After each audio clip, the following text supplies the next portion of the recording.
Welcome to This Explainer. Today, we're actually stepping into a quiet, rain-slicked night in Tehran to explore a deeply emotional and honestly incredibly atmospheric world.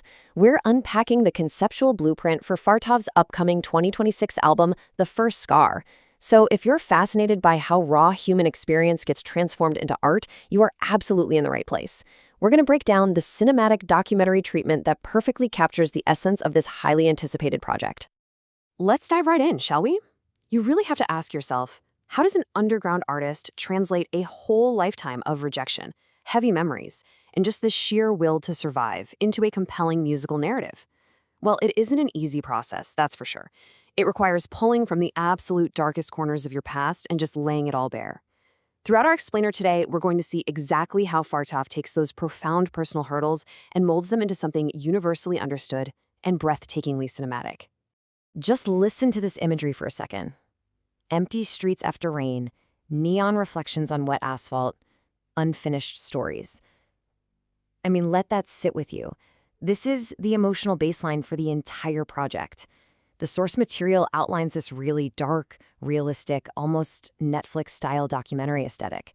Think ultra-realistic 4K, dramatic lighting, heavy film grain, and those slow, deliberate camera movements that make you feel like you're literally walking right beside a lonely figure through a sleeping city.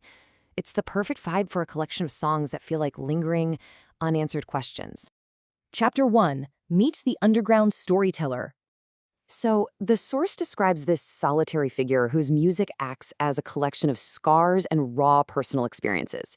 He's, at his core, an underground musician and a mysterious storyteller. There's no glamour here, none at all, just the pure, unfiltered connection between deeply personal struggles and the art that comes from them. We picture him totally alone in a small room, playing guitar, pouring his soul into a microphone in the dead of night while the rest of the world is just fast asleep. And all of this intense solitary work? It all culminates in the year 2026. This is the release year of the album The First Scar, which is going to serve as our guide through themes of pain, identity, dreams, profound loneliness, and ultimately survival. 2026 is that target on the horizon where all these late-night recording sessions and unfinished stories finally meet the public ear.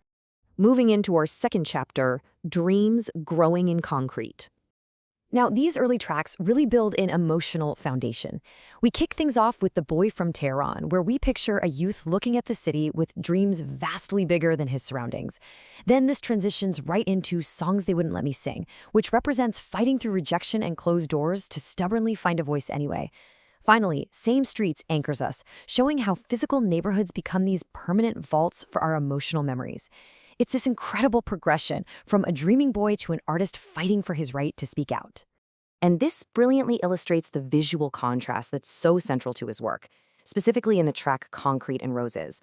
On one hand, we've got the harsh city concrete, unyielding, cold, tough. On the other hand, the delicate roses, representing beauty and hope. The documentary treatment envisions this as flowers literally growing right through the cracks in the pavement. It's just a powerful reminder that even in the most unforgiving urban environments, there's this stubborn resilience to life and creativity. Chapter 3: The Anatomy of a Scar. Now, I want you to notice how the source material actually redefines the title track itself.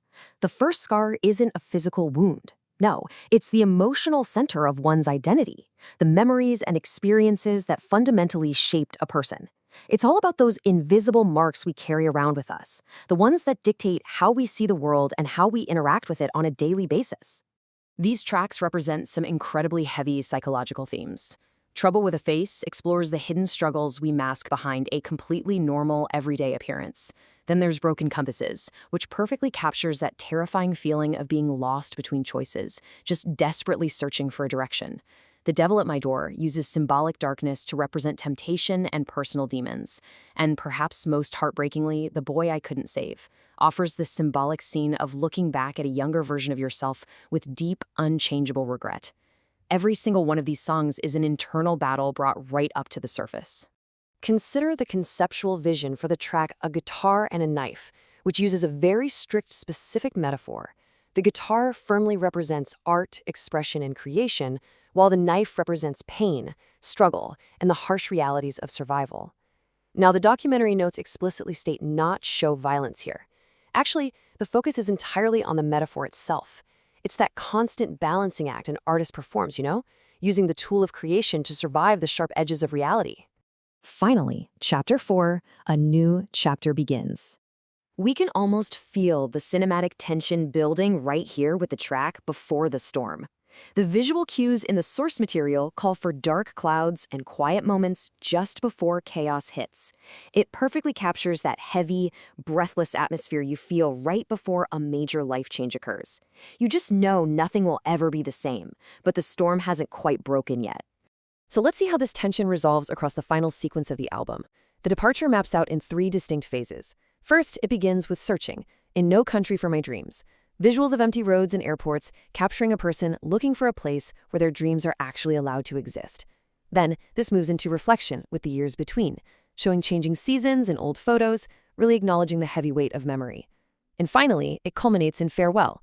Last Night in Tehran is described as the final emotional scene, a heartbreaking goodbye to a city, an old identity, and the definitive beginning of a whole new chapter. The documentary treatment ends with this incredibly powerful, resonant message. Picture the cinematic finale, FARTAV performing completely alone on a dark stage. Slowly, almost imperceptibly, a crowd begins to appear from the shadows. And as that happens, this thought lingers. Some artists create songs, others leave pieces of their scars behind. It summarizes the entire ethos of the project. I mean, this isn't just music for the sake of entertainment. It's a literal piece of the artist's history, offered up to anyone who might recognize their own pain in it. To wrap up our explainer today, I want to leave you with a question.